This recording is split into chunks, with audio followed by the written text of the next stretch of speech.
The cold had stopped hurting. That was bad. Eric knew that was bad. When the pain stopped, it meant you were dying. His legs barely responded anymore. Each step forward was a conscious effort, muscles refusing to obey. The blizzard howled around him, snow stinging what little exposed skin remained on his face. He'd wrapped himself in every layer he owned, but it wasn't enough. It was never going to be enough. 3 days. 3 days tracking the monster north into this frozen hell, and now he was going to die before he even reached it. His knee buckled. He caught himself swaying, then took another step, then another. The village was gone. His people were gone. The survivors had fled to neighboring towns, but Eric had chosen differently. He'd chosen revenge. Stupid, so stupid. Another step.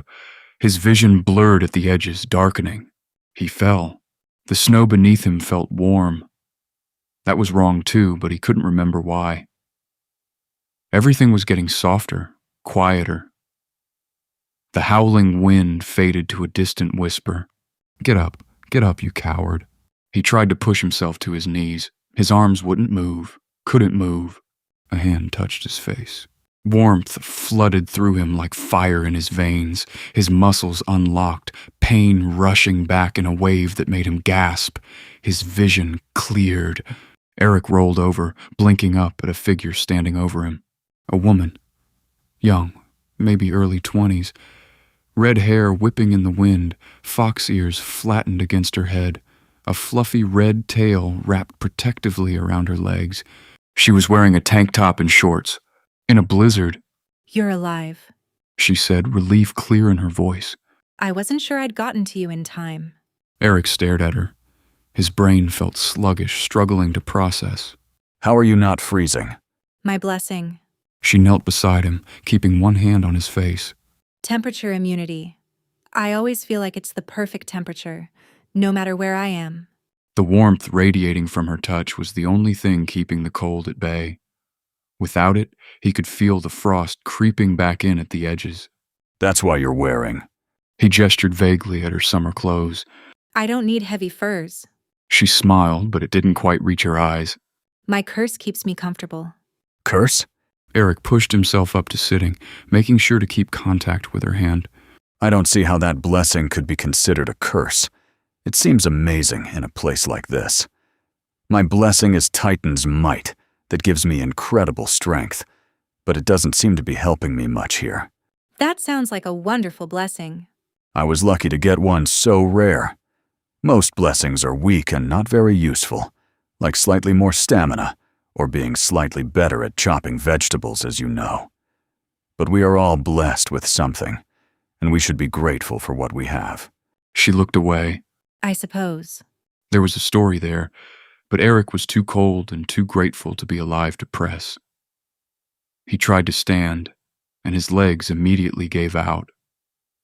She caught him, her small frame surprisingly steady. "You need to warm up properly. Can you walk if I help you?" Maybe, but the moment you let go. "I know. She bit her lip, thinking. My blessing only works through skin-to-skin contact.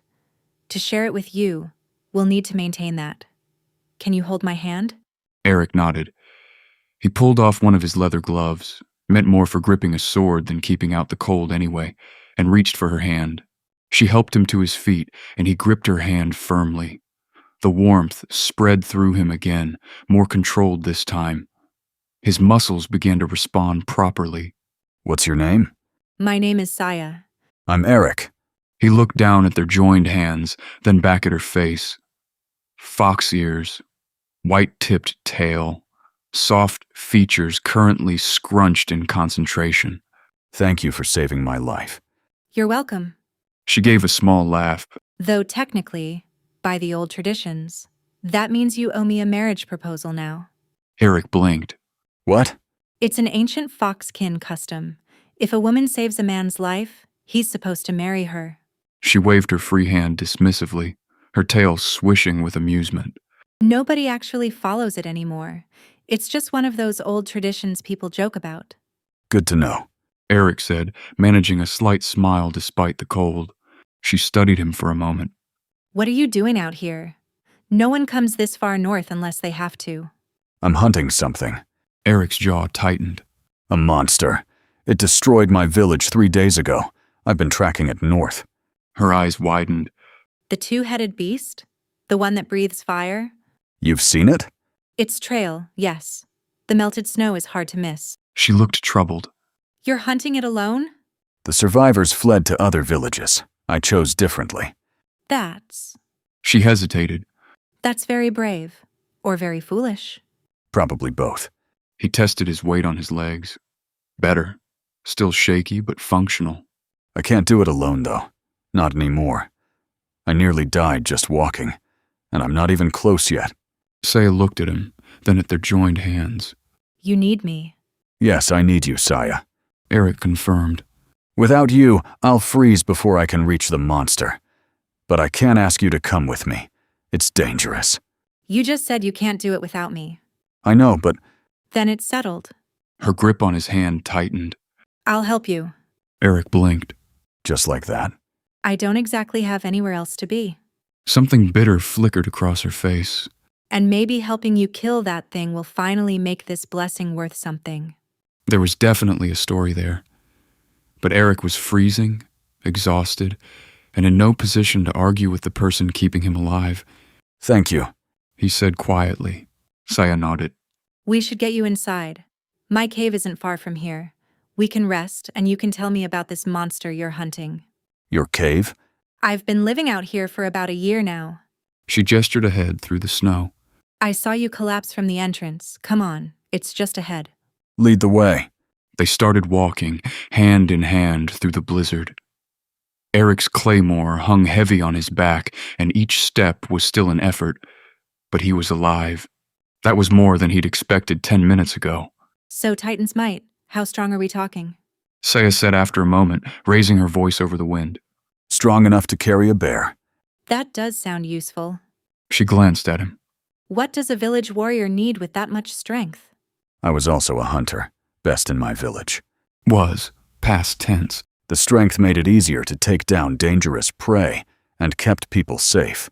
Until the monster came. Until the monster came. He agreed. They walked in silence for a few more steps. Saya pointed ahead. See that outcropping? Eric squinted through the snow. There, a dark shadow against the white. I see it. Come on. They reached the cave entrance. It wasn't very deep, but Eric was grateful to be out of the wind. His shoulders relaxed slightly as the howling storm became muffled. More importantly, he had a companion who could keep him alive long enough to finish what he'd started. He just had to figure out why she'd agreed so quickly to help a stranger hunt a demon beast. Inside, the cave was small, but clearly lived in. A bedroll lay against one wall, neatly arranged. A few personal items sat nearby. A small pack, a water skin, a hunting knife, and a bow with a quiver of arrows. Kindling and firewood were stacked in the corner, protected from the elements. Saya had been surviving out here alone for a year. Make yourself comfortable. She said, releasing his hand. The cold hit him immediately. Not the killing freeze from outside, but enough to make him shiver. She noticed. Start the fire. I'll gather some more wood from the back of the cave where I keep it dry. Eric nodded and moved to the kindling pile. His pack slid off his shoulders with a heavy thud. He pulled out his flint and steel, grateful his hands still worked well enough to strike a spark. The kindling caught quickly. He fed it carefully, building it up until flames crackled to life. Warmth spread across his face and chest. Eric leaned closer, soaking it in. Then his back started to ache from the cold. He shifted, trying to warm both sides evenly, but it was awkward. Hot in front, freezing behind. The fire only heated what it touched directly. Saya returned with an armful of wood and dropped it beside the fire. That's not going to work very well, is it? Not really. Eric admitted. She sat down next to him, close enough that their shoulders touched. Warmth flooded back through him, evening out the temperature. Is that better? Much better. Thank you. They sat in silence for a moment, watching the fire. Eric reached into his pack and pulled out dried meat and some hard bread. Are you hungry? A bit, yes. He handed her a portion, and they ate quietly. The food was bland. Travel rations usually were, but it was filling, So, what exactly is this monster you're hunting? Saya said after a while. A two-headed demonic beast that breathes fire from both mouths. Eric stared into the flames. 15 feet tall at the shoulder, maybe 35 feet long, covered in some kind of volcanic rock plating. Her eyes widened. You saw it? Saw what was left after it attacked. His jaw tightened. It melts the snow around it as it moves, leaves a trail of water and scorched earth. That's the trail I've been seeing. I thought it was strange, but I didn't know what caused it. Saya said quietly. Eric looked around the small cave. Why are you living out here alone? This is one of the most desolate places I've ever seen. She looked away. I don't have a choice. There it was again, that bitterness in her voice. What happened? Saya was quiet for a long moment. They exiled me about a year ago. Who exiled you? My tribe, the Foxkin people who live further north from here, because of my blessing. She pulled her knees up to her chest. There's an old prophecy in my tribe. It says a being will come that is unhindered by the cold, and it will bring destruction to every village it enters. Eric frowned. They thought the prophecy was about you? Zara, the chieftain's daughter, convinced them it was. She had her friends backing her up, and everyone was too scared to question her. Saya's tail wrapped around her legs. My parents had both passed away a few years before, so there was no one to speak up for me. They sent me away, told me not to come back. That's ridiculous. How could you destroy villages? I know that. You know that. But they were scared, and she used that fear. Eric studied her face in the firelight. And after all that, you'd still be willing to help a man like me. You have quite the strength of character. If my curse can help others, then it would make me happy. Her voice was soft. Also, I couldn't just let you die out there in the snow. It's not a curse, Saya. She looked at him, eyes reflecting the firelight. It got me exiled. That wasn't your blessing's fault. That was people being cruel and stupid. She smiled slightly at that. Thank you for saying so. The fire crackled between them as they sat together in silence. Eventually, exhaustion caught up with Eric. 3 days of hunting, nearly dying in the snow, and now the warmth of the fire was making his eyelids heavy. We should get some rest. Tomorrow we'll need to keep moving. Saya nodded. Right. So, how do we sleep? You'll need contact to stay warm. Eric pulled his bedroll from his pack. We can lay them out next to each other.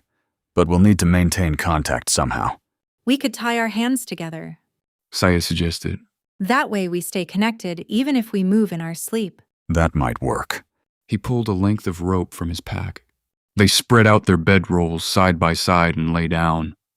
Eric tied their wrists together loosely, enough to maintain contact, but not so tight it would hurt.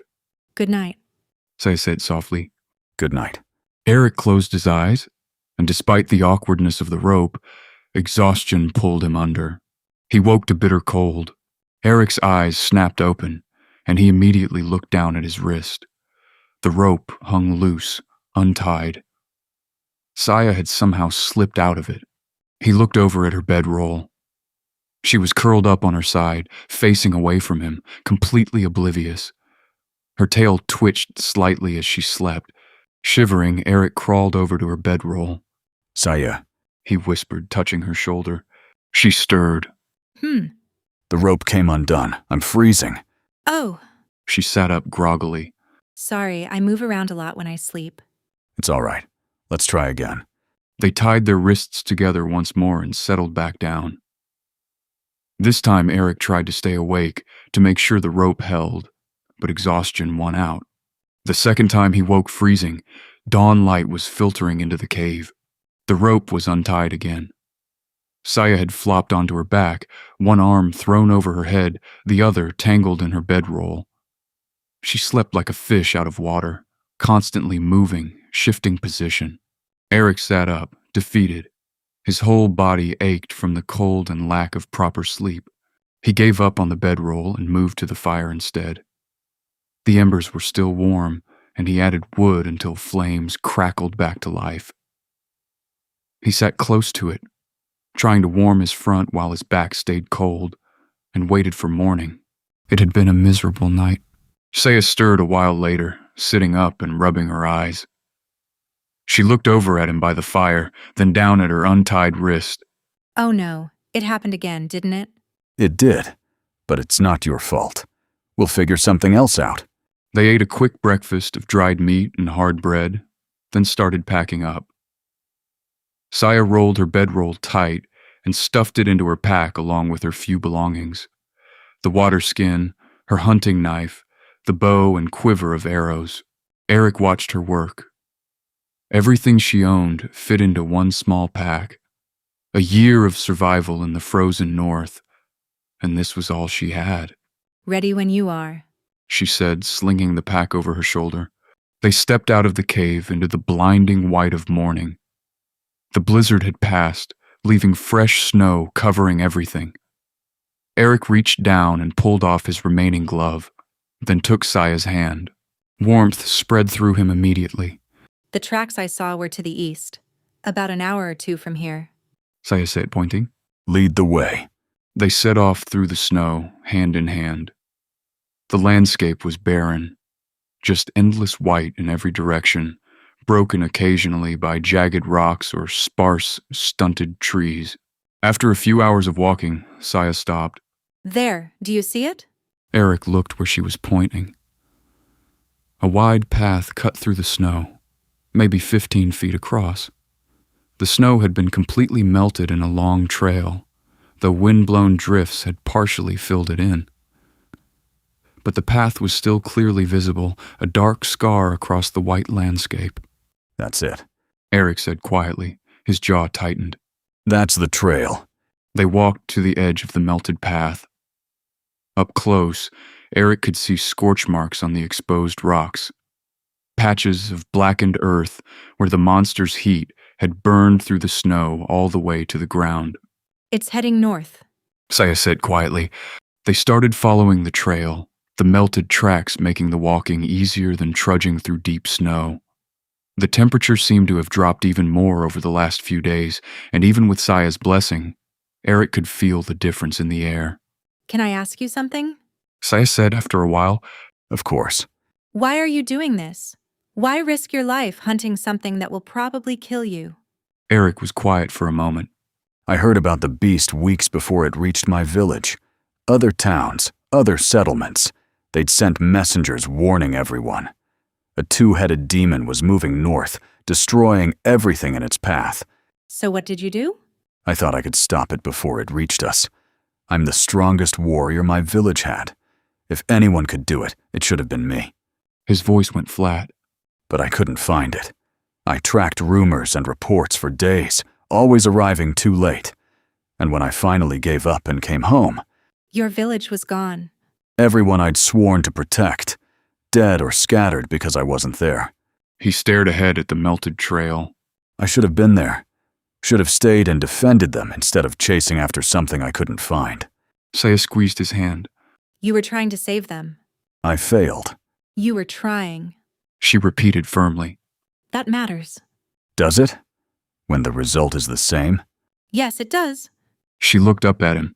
You can't blame yourself for not being in two places at once. The monster would have attacked whether you were there or not. If I'd been there, maybe some of them would still be alive. Or maybe you'd be dead too. Her tail swished behind her. You're here now. You're still fighting. That has to count for something. Eric didn't have an answer to that. They walked in silence for a while longer, following the scorched trail north. As the sun began to set, the temperature dropped noticeably. Eric's breath came out in visible puffs, and even with Saya's warmth, he could feel the cold pressing in from all sides.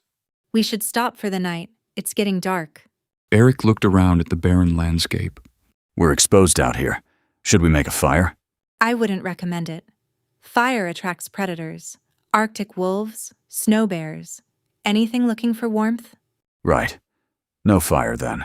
Eric looked down at the melted track they'd been following. We could sleep here, in the trail.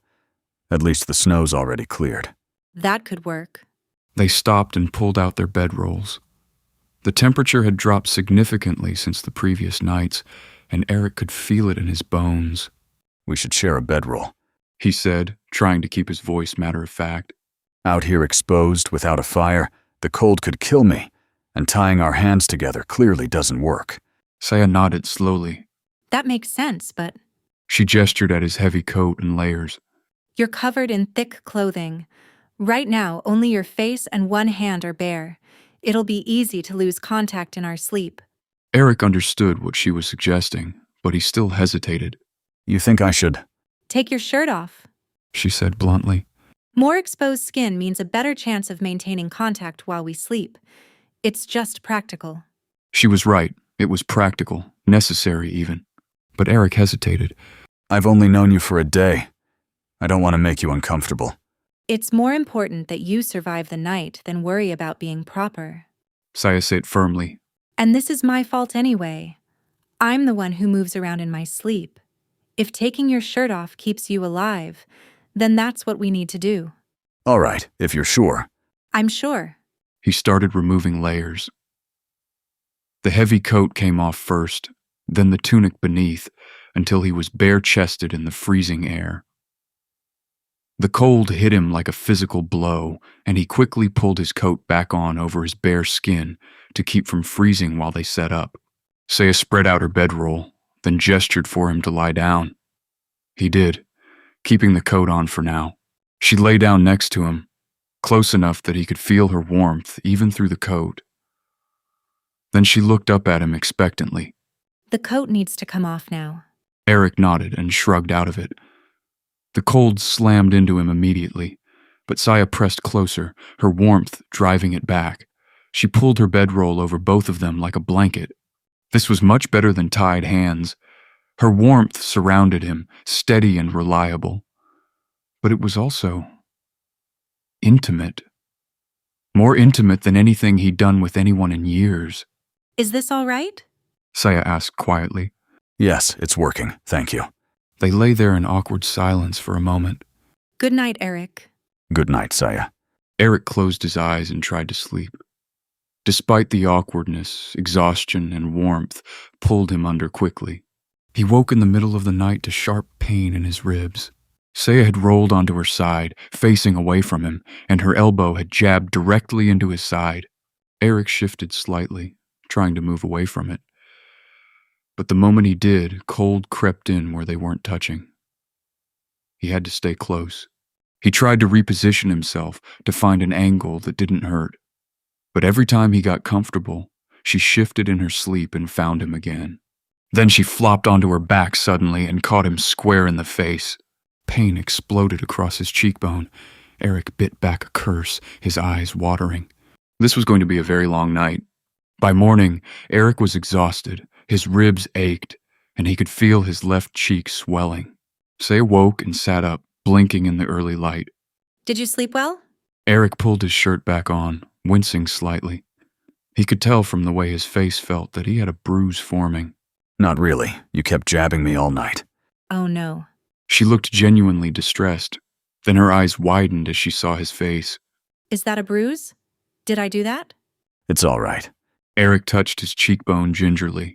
Though at this rate, you might kill me before we even find the beast. Saya looked horrified for a moment, then caught the dry humor in his tone. I'm so sorry. I told you, I move around a lot when I sleep. So you did.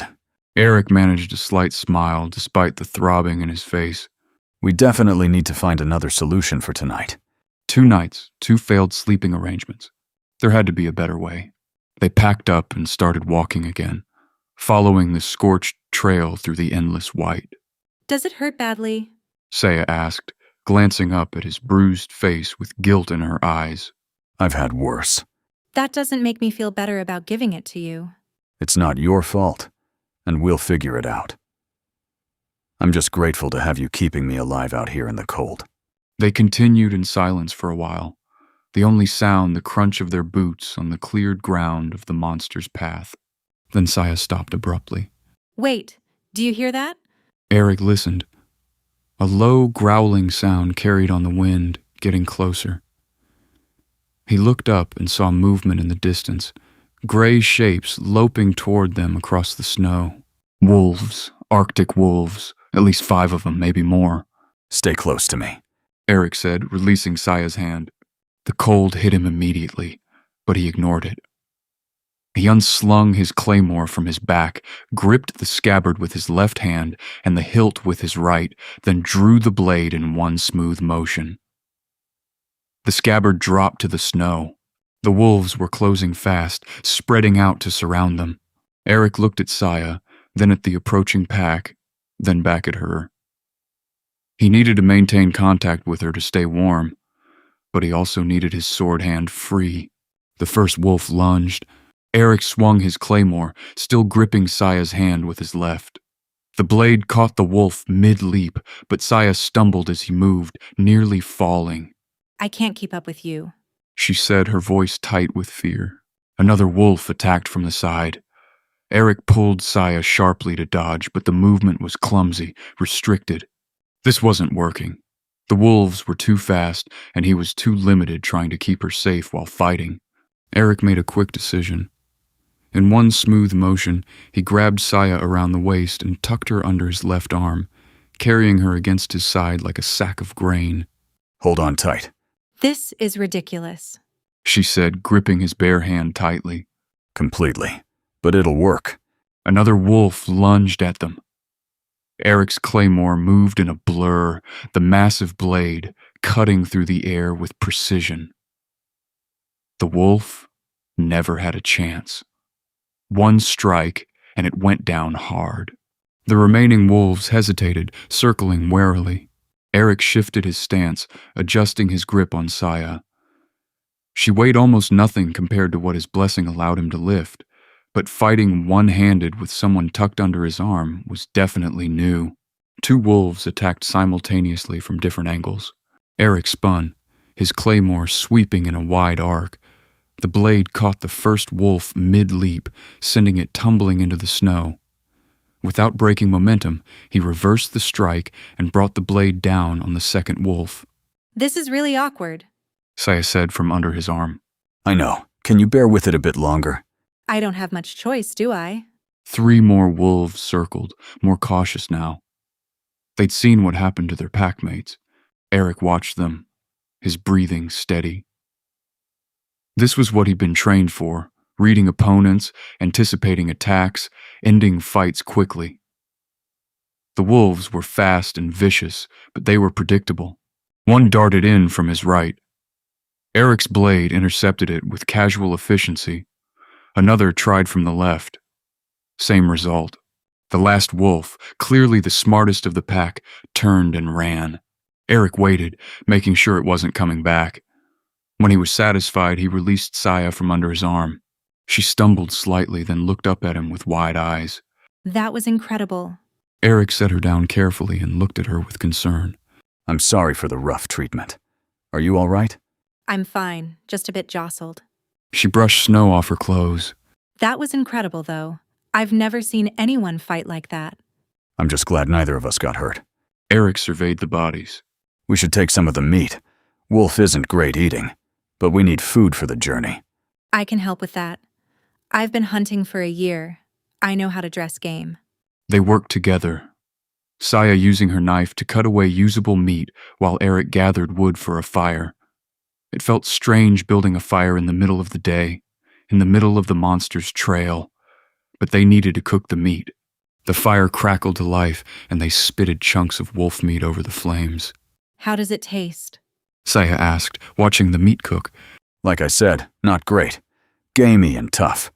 But it'll keep us going. When the meat was cooked, they ate. Saya made a face at the first bite. This is awful. You weren't kidding about the taste. I tried to warn you. Eric chewed grimly. But it's protein, and we need it. They ate what they could and wrapped the rest in cloth from Eric's pack, storing it for later. It wasn't a feast, but it would keep them fed for a few more days. As they put out the fire and prepared to move on, Eric noticed Saya looking at him differently. What are you thinking about? You really were the best, weren't you? That wasn't just talk. Eric shrugged, uncomfortable with the praise. It's just my blessing. Titan's might does most of the work. It was more than just strength. She shook her head. You knew exactly where they'd attack, exactly how to counter them. The blessing gave you power, but that was all skill. Eric didn't know what to say to that, so he just reached for her hand. We should keep moving. We're losing daylight. They walked for the rest of the afternoon, following the trail deeper into the frozen north. The temperature continued to drop as the sun sank toward the horizon. When darkness began to fall, they stopped to make camp in the cleared path. So, do you have any ideas for tonight? Because I don't think I can handle elbowing you in the face again. Saya said as they spread out their bedrolls. Eric had been thinking about this all day. What if you sleep on your side, facing away from me, and I curl up behind you and hold you? I can wrap my arms around you to keep your arms from moving, so you can't flop around or hit me in your sleep. He touched his bruised cheek. I think my face would appreciate that. Saya blinked. That's even more intimate than sharing a bedroll side by side. I know. But it's the only way I can think of to keep us in contact all night, without you accidentally slipping away or hitting me. She bit her lip, thinking. That could work. And honestly, after carrying me under your arm like a sack of potatoes all through that wolf fight, this seems almost normal. Exactly. We're already past the awkward stage. Are we, though? We're about to find out. They lay down, Saya on her side, facing away from him. Eric curled up behind her, one arm draped over her waist to maintain contact. His bare chest pressed against her back. He'd already removed his shirt, learning from yesterday's mistake. It was definitely intimate. More intimate than anything Eric had done in years, but it was also warm, comfortable. Is this all right? Eric asked quietly. Yes, I think so. Saya shifted slightly, her tail swishing nervously as she settled in. This is quite intimate, but this is about survival, right? Right. Just survival. I know. Good night, Eric. Good night, Saya. Eric closed his eyes and tried to relax. The position felt strange, being this close to someone. But the warmth was wonderful, and the exhaustion from fighting wolves and walking all day made it easy to drift off.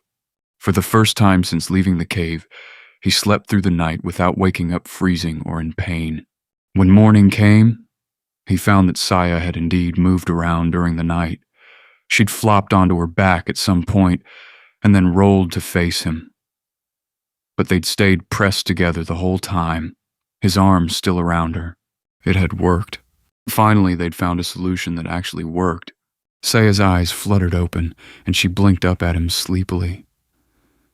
Then she seemed to realize how close they were, and her eyes widened slightly. Good morning. Good morning. Her voice was soft. Did you sleep well? Actually, yes. No freezing, no elbows to the face. This arrangement seems to work. I'm glad. She made no move to pull away. I was worried I'd hurt you again. You didn't. This was perfect. They lay there for a moment longer, neither quite ready to start the day. Then Saya's stomach growled audibly, breaking the quiet moment. I suppose we should have breakfast. Eric said, fighting a smile. I suppose we should. Saya sat up, and Eric immediately felt the cold rush in where she'd been. More wolf meat? More wolf meat. They packed up camp. Eric watched as Saya rolled up their bedroll, her tail swishing back and forth as she worked. The morning light caught the white highlights in her red fur, and for a moment, he was struck by just how beautiful she was. He pushed the thought away. They had a monster to hunt. That had to be his focus. They continued north, hand in hand, following the monster's trail deeper into the frozen wasteland. But something had shifted between them. The awkwardness was fading, replaced by something more comfortable, more natural. 3 nights, 3 attempts, and finally they'd found a way to survive this journey together. Eric just hoped they'd survive what waited at the end of it. They walked for hours, following the scorched trail deeper into the frozen north. The landscape gradually changed, the flat tundra giving way to rocky terrain. By midday, they found their path blocked by a steep cliff face. Deep claw marks gouged the rock where the monster had climbed up, and the cliff stretched in both directions for what looked like miles. We'll have to climb. The trail continues on the other side. Eric said, looking up at the icy rock. Saya peered up at it nervously. That's pretty high. It is. We should rope ourselves together for safety. Eric pulled out his rope and tied it around both their waists, leaving about 10 feet of slack between them. If one of us slips, the other can catch them. That makes sense. She looked doubtful. But how do we maintain contact while climbing? We'll be too far apart. We'll have to manage without it for a bit. I'll climb as fast as I can. They started up the cliff face. Eric pulled his glove back on to protect his hand from the cold rock, then went first, finding handholds in the icy surface. The cold started seeping in immediately without Saya's touch, but he pushed through it. About 20 feet up, Eric heard a gasp from below. Eric. The rope jerked tight around his waist. Saya had slipped, and she dangled from the rope below him, her feet scrabbling against the icy rock. Eric braced himself against the cliff face, his Titan's might easily holding both their weights. He spotted a ledge a few feet to his right. Hold on! He called down. I see a ledge. I'm going to swing us over. He shifted his weight and pulled them both toward the ledge, getting his feet under him on the solid surface. Then he hauled on the rope, pulling Saya up with ease. She weighed almost nothing to his blessing-enhanced strength. She scrambled onto the ledge beside him, breathing hard. That was terrifying. She said, then looked at him more closely. You're shivering. I've been climbing without contact, and it's getting really cold. She immediately reached up and pressed her hand against his face. Warmth spread through his body, driving back the cold. Eric closed his eyes, grateful. They sat on the ledge for a few minutes while he warmed up. We can't keep separating like that. You'll freeze before we reach the top. Eric looked up at the remaining cliff face, then at her. What if you climb on my back? You could maintain contact while I climb. On your back? Yes, I'll need both hands free to climb, so you'll have to hold on to me, and you'll need direct skin contact to keep me warm. Saya bit her lip. Where should I hold on? Try putting one hand inside my shirt, on my chest. That's direct contact. The other hand on my shoulder for balance, and you'll need to wrap your legs around me to hold yourself up. That makes sense. She nodded. Let's try it. Eric untied his pack and unslung his sword, attaching them both to the end of the rope. I'll pull these up after we reach the top. Can't climb with both you and the gear. That makes sense. Saya moved behind him and slid her hand down inside his coat and shirt, her palm warm against his bare chest. Her other hand gripped his shoulder, and she wrapped her legs around his waist. This is really awkward, she said quietly. Extremely. Can you hold on like this? I think so. Eric started climbing. It was strange having her on his back, her hand pressed against his chest, but the warmth was consistent, and he could move freely. They made good progress up the cliff face. So, why are you still single anyway? Saya said after a while, her voice near his ear. Eric nearly lost his grip. What brought that on? Just curious. You're strong, capable, brave. You seem like you'd be quite the catch. I was always focused on protecting the village. Never really had time for relationships. You never had time for it? Not really. There was always another hunt, another threat to deal with. He found another handhold and pulled them up. What about you? A few guys showed interest in me, but Zara, the chieftain's daughter, started spreading mean rumors around the village. They lost interest pretty quickly after that. Her tail swished. I think she was jealous. She wanted to make sure she could pick the best man in the village for herself without any competition. That's horrible. It was lonely. Her hand shifted slightly on his chest. You know, you smell really nice. Eric froze mid-climb. His face heated up despite the cold air. Thank you? He could feel her breath on his neck as she laughed softly. Sorry, that was probably inappropriate. It's fine. Eric focused very hard on finding the next handhold. We should probably just focus on climbing. Right, yes, climbing. They continued in awkward silence, and Eric was extremely aware of her hand on his chest, her breath near his ear, the warmth of her pressed against his back. Finally, mercifully, they reached the top of the cliff.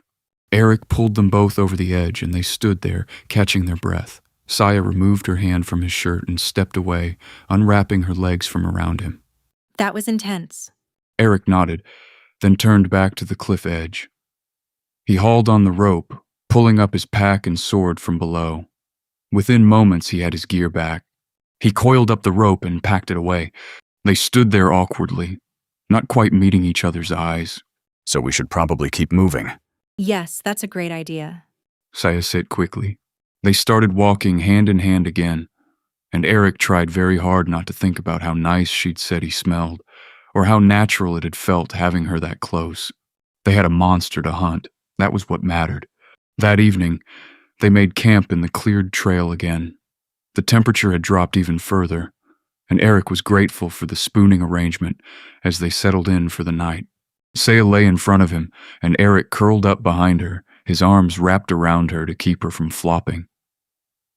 It should have felt awkward after the cliff incident, but somehow it didn't. After a few minutes of silence, Eric sniffed her hair. You smell really nice, too. Saya laughed, the sound bright in the darkness. Please don't make this awkward. Eric gave her a gentle squeeze and chuckled. Too late. She laughed again, and he felt her relax against him. The tension from earlier dissolved, replaced by something comfortable and warm. Good night, Eric. Good night, Saya. They fell asleep like that, and for the second night in a row, Eric didn't wake up freezing or injured. Progress. Saya woke slowly, warm and comfortable. It took her a moment to remember where she was, wrapped in Eric's arms, his chest against her back, his steady breathing against her neck. She'd slept peacefully all night. No tossing, no turning. For the first time in as long as she could remember, she'd felt safe enough to sleep deeply. Carefully, trying not to wake him, she started to ease out of his embrace. Eric's arm tightened around her waist, pulling her back against him. He made a soft sound in his sleep, something between a sigh and a murmur. Saya froze, then felt a smile spread across her face. He was still asleep, completely unaware, but he'd pulled her back instinctively. She relaxed into his hold, letting herself enjoy the warmth and closeness for a moment longer. Her tail curled contentedly. After a few more minutes, Eric stirred. His eyes opened, and she felt him tense slightly as he realized how tightly he was holding her. Good morning. Saya said softly. Good morning. His voice was rough with sleep. Sorry, I didn't mean to. It's all right. I was trying to sneak away, but you caught me. She turned her head to smile at him. Did you sleep well? Better than I have in a long time. He loosened his hold, and she immediately missed the warmth. You? The same. She hesitated, then added softly. It's weird that I feel really safe in your arms. I've never slept this peacefully before. They lay there for another moment, neither quite ready to start the day. Then reality intruded. They had a monster to hunt. As they packed up camp, Eric found his eyes drifting toward Saya again and again. The way her tail swished back and forth as she hummed while rolling up their bedroll. How her ears flattened slightly when she was concentrating on tying a knot in her pack. He really needed to keep his mind focused and not be so easily distracted. They continued north hand in hand. As they walked, Eric became aware of something shifting inside him. Holding Saya's hand had started as pure necessity, survival, warmth, and nothing more. But somewhere along the journey, it had become something else. He liked the feel of her small hand in his, liked the connection, the closeness. When she squeezed his hand while pointing out something in the distance, he felt a warmth that had nothing to do with her blessing. This was dangerous territory. They had a mission. He had revenge to complete. Getting distracted now could get them both killed. But he couldn't quite make himself let go. Eric, look. Saya's voice pulled him from his thoughts. She was staring ahead, her face pale. In the snow ahead of them, a massive shape lay torn and scattered. A bear, or what was left of one. The carcass had been ripped apart, chunks of meat and bone scattered across the trail. Blood stained the snow in wide swaths of crimson. Eric knelt beside the remains, touching the blood. It was still liquid, not frozen. This is fresh. Very fresh. Saya's voice was tight. How long? Hours, maybe less. Eric stood, his hand going to his sword. The monster is close. They started moving faster, following the scorched trail with renewed urgency. The landscape around them had changed. More rocks, a few scattered trees. Less barren than the deep tundra. Then Saya stopped abruptly. I know this place. She said, her voice barely above a whisper. That rock formation over there. I used to climb it as a child. Eric looked at her. Your village? It's close, maybe 2 miles north. Her eyes widened with horror. The monster is heading straight for it. They looked at each other for a split second, then started moving quickly, still gripping each other's hands tightly. 2 miles. If the monster had only killed the bear a few hours ago, they might have time. They might be able to intercept it before it reached the village. They had to try. As they moved quickly along the trail, a sound reached them. A deep, guttural roar that echoed across the frozen landscape. Then another, slightly different in pitch, both heads roaring at once. Eric and Saya exchanged a glance and pushed themselves faster. They crested a small rise, and there it was. The hell beast!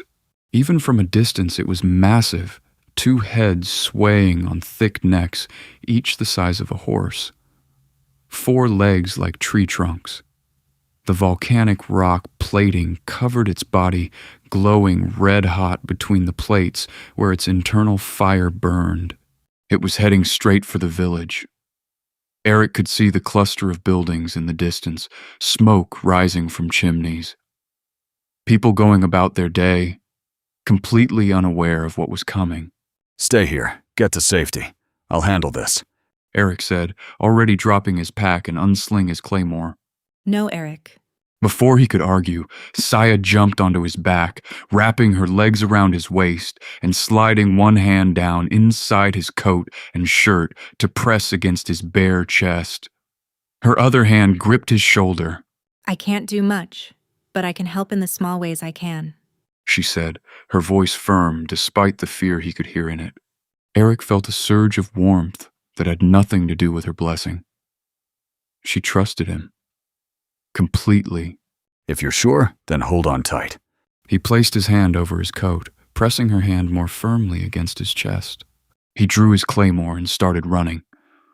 Not the sustainable pace from before, a full sprint, his Titan's might letting him cover ground faster than any normal man could while carrying another person.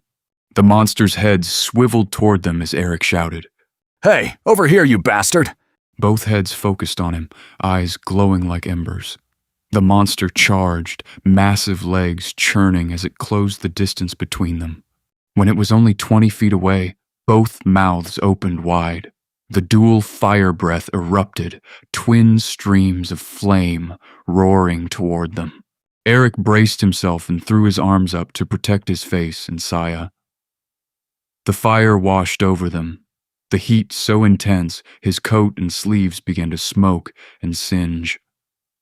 But Saya's blessing kept them from burning, the temperature around them perfect despite the inferno. The flames cut off, and Eric lowered his arms.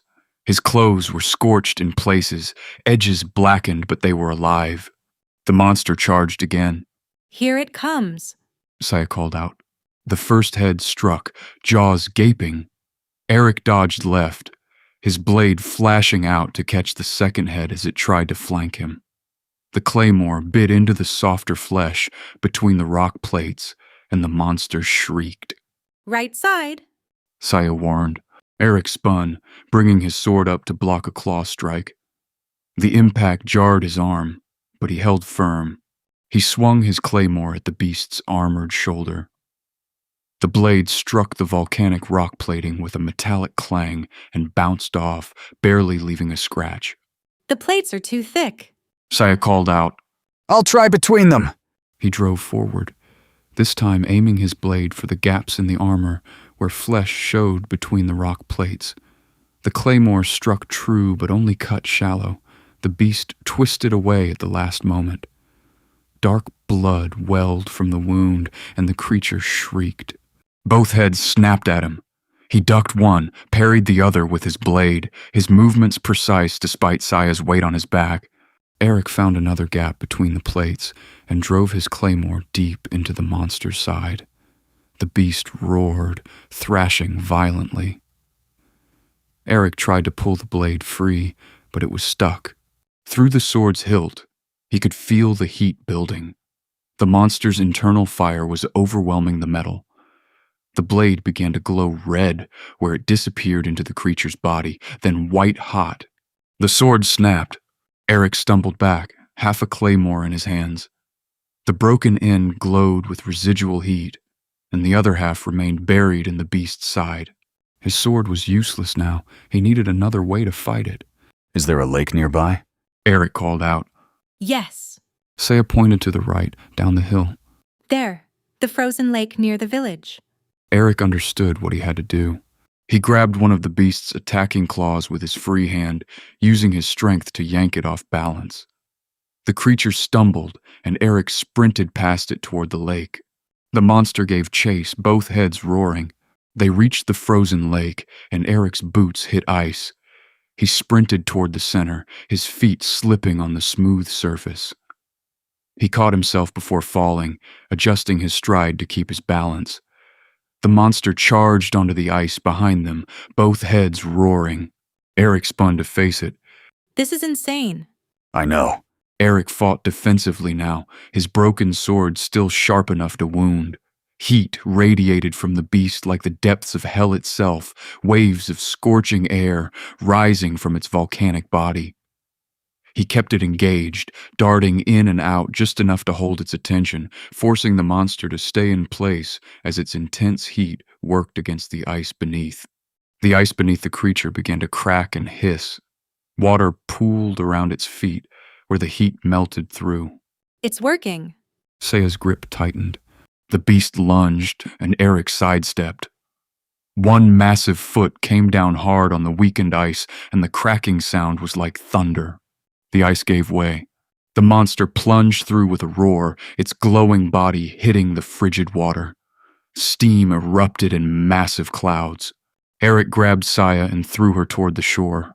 She slid across the ice, tumbling into a snowdrift at the edge. He tossed his broken sword after her. It wouldn't help him underwater. Eric! She screamed. He didn't answer. He jumped into the hole after the monster. The water was shockingly warm at first. The monster's heat had raised the temperature. But it was cooling rapidly as the lake's freezing water rushed in. The monster thrashed, both heads trying to get above water. Eric swam toward it, his strength letting him move despite his heavy clothes. He grabbed one of the heads by the jaw, forcing it open. Water flooded into the monster's mouth, down its throat. The creature thrashed harder, trying to shake him off. They were sinking, the monster's massive weight dragging them both deeper into the dark water. Eric held on, his lungs burning.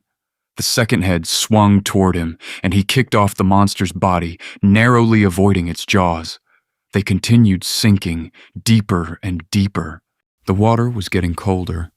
The monster's internal heat was failing, overwhelmed by the sheer volume of freezing lake water flooding its system. The thrashing slowed and then stopped. Eric tried to swim up, but his muscles were failing. The cold was too much, the freezing water sapping the heat from his body. His limbs felt like lead. He couldn't move. His vision started to darken. His lungs screamed for air. Then a hand grabbed his. Warmth flooded through him like lightning. His muscles unlocked, strength returning in a rush. Saya. She dove in after him, her hand gripping his with desperate strength. Her blessing drove back the cold, and Eric's body responded. They swam up together, Saya on his back, both of them kicking hard. Eric's lungs screamed for air. They broke the surface and both gasped desperately, gulping down cold air. The edge. Swim to the edge. Eric managed to say between breaths. They kicked toward the shore, where the ice looked more solid. When they reached it, Eric pushed Saya up onto the surface first. She scrambled onto the ice and turned back to help him. Eric tried to pull himself up, but his weight broke through the edge. He tried again a few feet over. The ice cracked and gave way again. Slowly. Distribute your weight. I'll pull. Saya said, reaching down for his hand. Eric moved carefully this time, spreading himself out as flat as possible. Saya gripped his hand and pulled, and together they got him onto solid ice without breaking through. They crawled to shore and collapsed on the snow, gasping for air. They were both soaked, but Saya gripped his hand tightly, her blessing keeping the cold at bay. For a long moment, neither of them could speak. They just lay there, breathing, alive. Eric stared at the gray sky above. The monster was dead. He'd avenged his village, but the village was still gone. His people were still dead or scattered. Killing the beast hadn't changed any of that. The revenge he'd sought for so long felt hollow now. Empty. Saya squeezed his hand. She didn't say anything. She was just there. Thank you for saving my life. Again, Eric said quietly. I'll always be here. Movement caught Eric's eye. People were emerging from the village in the distance, approaching slowly. They must have seen the fight, seen the monster fall through the ice. Your people. They're not my people anymore. Saya's grip on his hand tightened. The villagers drew closer, maybe 20 of them, bundled in furs against the cold. Eric forced himself to sit up, pulling Saya with him. His clothes were scorched and soaked, already beginning to stiffen in the freezing air. An older man stepped forward from the group, his bearing commanding despite his age. The chieftain, Eric guessed. He had red hair and fox ears like the rest of his people, though his fur was streaked with gray. You killed it. The demon beast. You actually killed it. The chieftain said, his voice filled with awe. Eric nodded, too exhausted to speak. The chieftain's eyes moved to Saya, and his expression shifted to something complicated. Guilt, perhaps, or shame. Saya, you're alive. I am? Her voice was flat, giving nothing away. You saved us, both of you. The chieftain looked back at Eric. What is your name, warrior? My name is Eric. Eric, you are a hero. You've saved our village from certain destruction. The chieftain gestured to his people. Please, come. You need warmth, food, dry clothes. Your garments are burned and frozen. You'll die if you stay in them. We owe you everything. Eric looked down at himself. His coat was scorched in places, the fabric stiff with ice. Without Saya's constant contact, he'd freeze solid in minutes. I have a change of clothes in my pack. I dropped it before I dove in to save you, so it should still be dry. Still holding Eric's hand, they walked over to where she'd left her pack on the shore. Eric spotted his broken sword nearby and picked it up with his free hand. Half a claymore, but it was still his. Eric nodded, his legs shaky. Together, he and Saya followed the villagers back to the settlement, never letting go of each other's hands. Inside the chieftain's large dwelling, warmth enveloped them immediately. The insulation was excellent, keeping the interior comfortably heated. The chieftain removed his heavy outer coat and snow pants, revealing thin, comfortable clothes underneath, the normal indoor attire of his people. Eric released Saya's hand, finally able to stand on his own in the warmth. I need to change first. I'm soaked. Saya said, pulling her dry clothes from her pack. The chieftain gestured to a partition. Use that for privacy. Saya disappeared behind the partition and quickly changed into her dry tank top and shorts. When she emerged, the chieftain brought out thick furs, a heavy coat lined with insulation, warm trousers, and sturdy boots for Eric. These belong to my son. He died 2 winters ago. He was a large man like you. They should fit. The chieftain said quietly. Thank you. I'm sorry for your loss. The chieftain nodded, then gestured to the partition. Change. Get out of those frozen clothes. Behind the partition, Eric stripped off his scorched, frozen clothing and quickly dressed in the warm, dry garments. The chieftain's son had indeed been large. The clothes fit well enough. When he emerged, properly dressed, the chieftain smiled. Much better. The outdoor gear is there for when you leave. Eric glanced down at the foxkin-style clothing, then at Saya. How do I look? Good. She said with a slight smile. The clothes suit you. The chieftain gestured for them to sit. Please, stay. Both of you. You've saved our village. We owe you a debt that cannot be repaid. Saya, you can return home. The exile was a mistake. We see that now. Before either of them could respond, the door burst open. A young woman rushed in, beautiful, with striking red hair and a confident bearing. She wore expensive furs and jewelry that marked her as someone important. Father, She exclaimed. is it true? The warrior who killed the demon beast, is he here? She spotted Eric and her eyes widened. She rushed over, completely ignoring Saya. You're incredible. I've never seen anyone so strong, so brave. You're exactly the kind of man our village needs. She reached out to touch his arm, her voice dropping to something almost sultry. Perhaps you'd like to stay? I could show you around the village, help you settle in. Eric looked down at her hand on his arm, then over at Saya. Who is this? Saya's voice was carefully neutral. Zara, the chieftain's daughter. The one who got you exiled? Yes.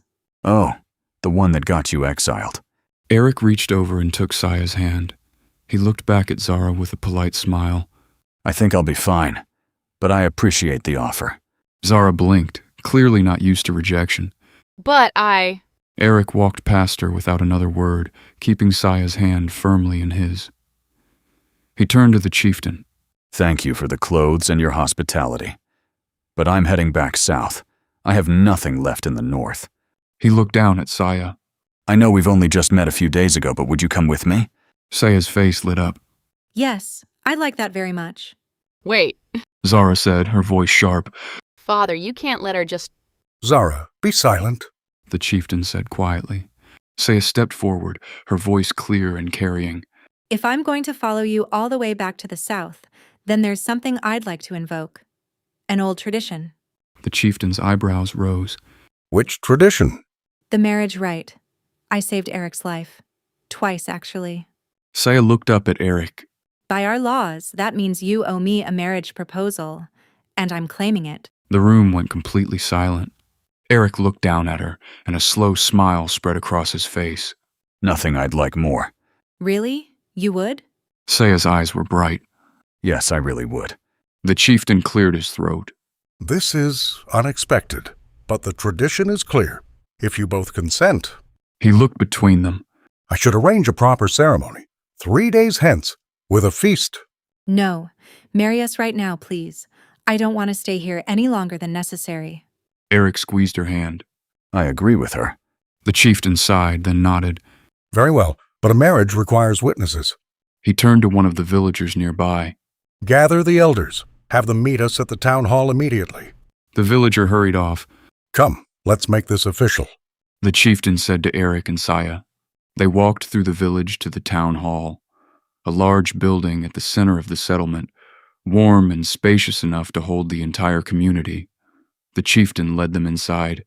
Within minutes, the elders began arriving, taking their places.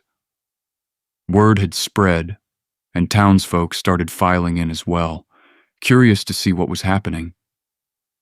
Soon the hall was filled with people, all gathering to witness. The chieftain stood at the front of the hall, Eric and Saya before him, and raised his hands for silence. My people, He began, his voice carrying through the space. today we witness something rare. Saya has invoked the old marriage tradition, the right of a woman who has saved a man's life to claim him as her husband. Eric has accepted this bond willingly. As chieftain, I will now perform the ceremony. He turned to Eric and Saya, his expression solemn. Eric, warrior from the south, do you take Saya as your wife? Do you vow to stand beside her, to protect her, to share your life with hers from this day forward? I do. Saya, daughter of our people, do you take Eric as your husband? Do you vow to stand beside him, to support him, to share your life with his from this day forward? I do. Saya said, her voice clear and strong. Then by the old laws and the power vested in me as chieftain, I declare you married in the eyes of our people and our gods. He paused, then smiled. Eric, you may kiss your bride. Eric pulled Saya close and kissed her. She wrapped her arms around his neck, and for a moment, the world narrowed to just the two of them. The crowd erupted in cheers and applause, celebrating the newly married couple. When they pulled apart, Saya was smiling wider than Eric had ever seen. Should we go, my handsome husband? Yes, let's go, my beautiful wife. They turned toward the door, still holding hands. Eric paused, looking back at Zara, who stood there with her mouth open in shock. You know, that prophecy about a being unhindered by the cold, bringing destruction to villages. You really thought it meant her? Eric said conversationally. Not the 15-foot-tall, two-headed demon beast literally made of volcanic fire. He gestured to Saya. The room went quiet. People began to murmur, glancing at Zara. The absurdity of the accusation was suddenly painfully obvious. Zara's face turned red. I didn't... But Eric and Saya were already walking out the door, hand in hand, heading south. They didn't look back,